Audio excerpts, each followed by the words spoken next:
So today we're going to have a discussion about customer-specific requirements in the context of the IATF 16949 scheme. So guys, maybe one of you can give me an insight. What is a customer-specific requirement? So a customer-specific requirement is something that adds on to an IATF requirement, so it supplements an existing IATF requirement. Again, without going into too much detail, the original intent of IATF was to reduce these customer-specific requirements and combine these into one global standard, and that's been successful to a point, but there are still a number of customer-specific requirements that organisations and auditors need to be aware of. And a question I sometimes get asked then, and it's confusing for some people, what is the difference between a customer-specific requirement and a customer requirement? Devin, can you maybe give me some insight? So as Niall said, the customer-specific requirement links to the specific IATF clause, maybe something that they need to do additionally. Whereas a customer requirement are just requirements with that specific customer, not specific to IATF, but all their requirements. Yeah. So that might be, maybe give an example. So it could be contractual requirements, it could be engineering requirements, it could be about drawings and specifications. Right. So am I correct in saying then that customer-specific requirements are part of overall customer requirements? Yeah. Is that a fair statement? Yeah. Okay. Where can an organisation go then to find these additional customer-specific requirements?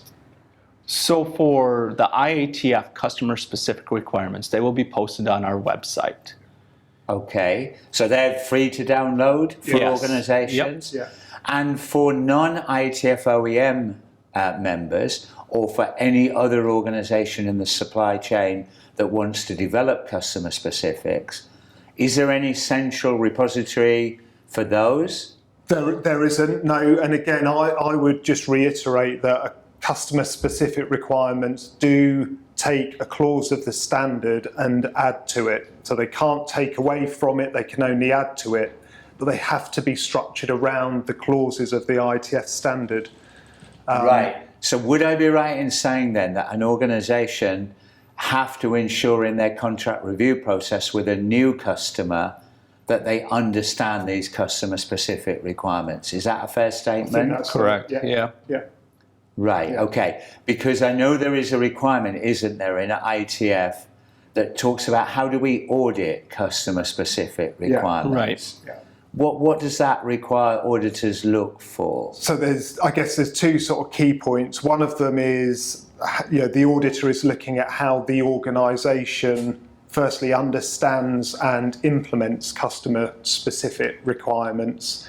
And during an audit, we would expect third-party auditors and internal auditors to sample from those customer-specific requirements as they're doing their audits. Right, so that's why then I remember seeing in IATF for both internal and second-party auditors that one of the auditor competencies is they need to understand customer-specific requirements. Yeah, correct. So I see the link there now. Mm-hmm. Okay, so if I can just summarise then, so customer-specific requirements are part of customer requirements.